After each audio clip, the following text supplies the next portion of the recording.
Lei sancionada que cria cadastro de condenados por estupro e assédio sexual aguarda regulamentação da Prefeitura para sair do papel. A proposta determina a divulgação de informações de quem já foi condenado em definitivo pela Justiça. A lei que cria o cadastro municipal de condenados por estupro e assédio sexual já foi aprovada. A proposta é reunir um sistema de acesso público os nomes de quem já foi condenado em definitivo pela Justiça. O objetivo é dar transparência e reforçar o combate à violência sexual. Mas para sair do papel, a lei ainda depende de regulamentação por parte da Prefeitura. Em 2024, uma lei semelhante já foi sancionada em âmbito federal. Agora nós vimos mais recentemente, em 2025, a aprovação pela Câmara Municipal de Ribeirão Preto do Cadastro Municipal de Pessoas Condenadas por Estupro e Assédio Sexual, que é mais ou menos um desdobramento da lei federal.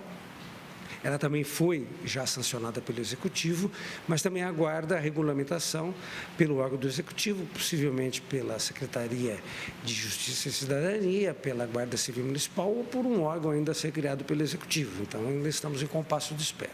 Segundo o projeto de lei municipal, o cadastro deve conter o nome completo do indivíduo, o número do processo judicial, o crime praticado, a atividade profissional exercida nos últimos 3 anos e a situação atual do processo.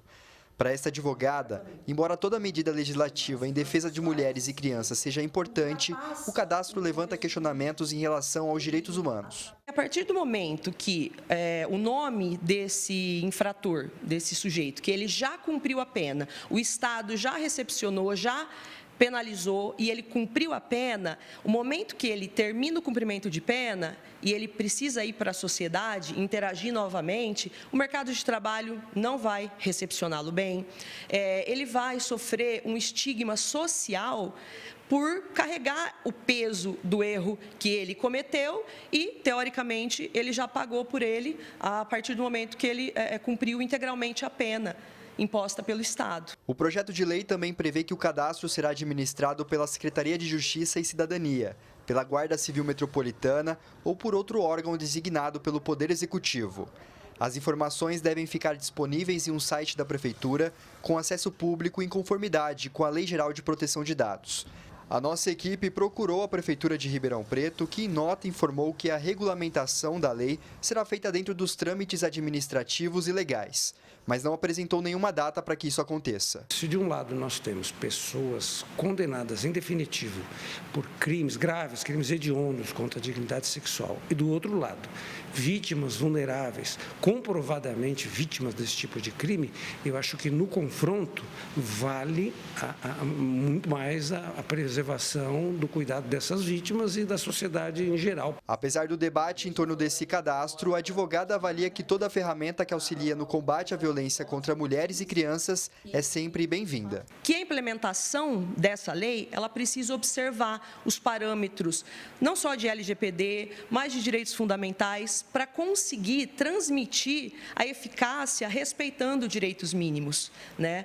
Mas eu acredito que toda e qualquer medida que venha para proteger, né, os grupos mais assolados e, enfim, afetados pela prática desses crimes, que são as mulheres e as crianças, é bem-vinda. O modo como vai ser feito isso é que precisa ser observado com cuidado e responsabilidade. Edson Ferreira para o Jornal da Clube.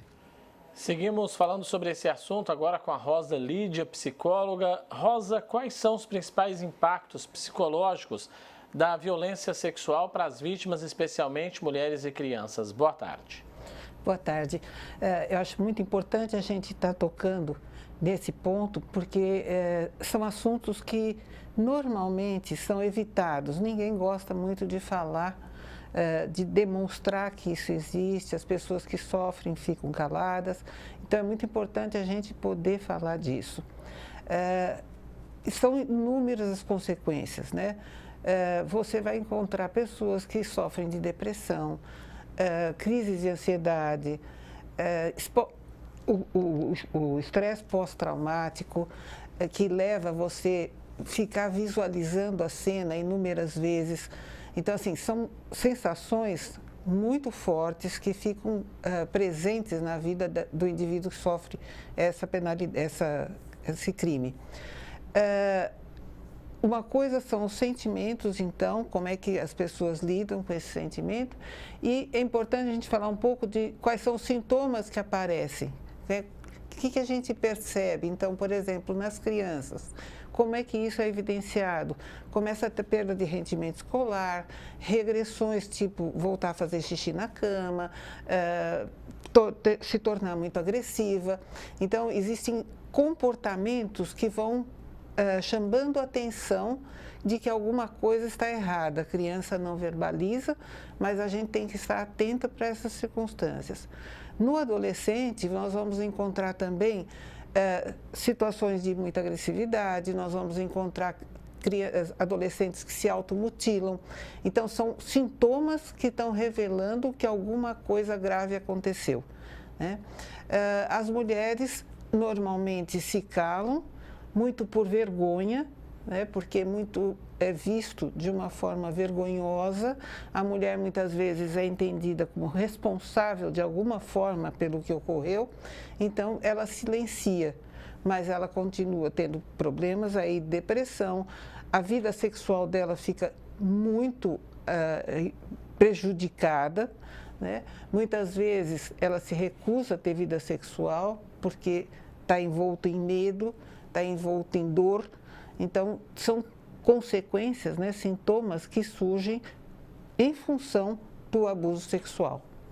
Agora, Rosa, medidas como a criação desse cadastro público de condenados podem contribuir para a sensação de segurança das vítimas, da sociedade, na sua visão?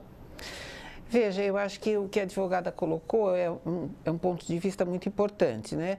Acho que a gente tem que ver realmente o lado da pessoa que executou o crime, acreditar que o sistema jurídico visa uma reeducação, mas a gente sabe que as coisas não acontecem exatamente assim. E nós temos que ter cuidado para que os crimes não voltem a acontecer. Uma das coisas que a gente tem que estar atento é não permitir que o mesmo crime volte a acontecer. Esta lei teria esta vantagem, né, para o lado de quem sofre, que é você identificando que o indivíduo já cometeu, você vai tomar cuidados maiores nos relacionamentos com essa pessoa. Então, realmente é uma situação conflitiva, como a advogada colocou, porque tem um lado de olhar o lado do criminoso, que vai ficar estigmatizado, mas nós temos que levar muito em conta o fato da pessoa que sofreu e que vai passar o resto da sua vida sofrendo com isso. O debate público sobre a violência sexual pode ajudar na prevenção desses crimes e de que forma, Rosa? Então, acho que um dos maiores problemas que a gente enfrenta é não se falar nisso, né? As pessoas terem vergonha, né?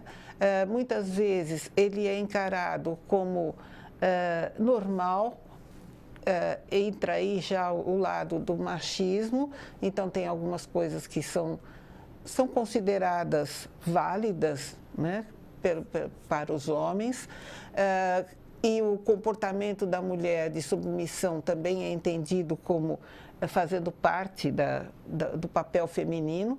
Então, assim, isso tudo precisaria ser muito discutido, muito mostrado. E a educação, principalmente, a gente fala, quando fala educação, a gente pensa na educação da mulher, dos cuidados com a criança, de aprender que certas partes do corpo não podem ser tocadas, dela entender que o corpo é dela, e isso para todas as faixas etárias, né? Que o corpo é seu. Tudo isso faz parte da educação, mas a gente sempre olha mais para o lado da mulher. Eu gostaria de frisar a importância de se trabalhar educacionalmente o homem. Então, desde o menino pequeno, né, dele entender o que é consentimento. A base do crime sexual está no consentimento. Se houver consentimento, não há crime. Mas toda vez, qualquer que seja o ato, sem consentimento, é um ato criminoso. E os meninos precisam começar a ser trabalhados nesse sentido, né? De começar a mudar essa relação de poder que existe da masculinidade sobre o feminino, né? Rosa Lídia, agradeço a sua presença com a gente aqui. Um abraço e até a próxima oportunidade. Muito obrigada e até mais.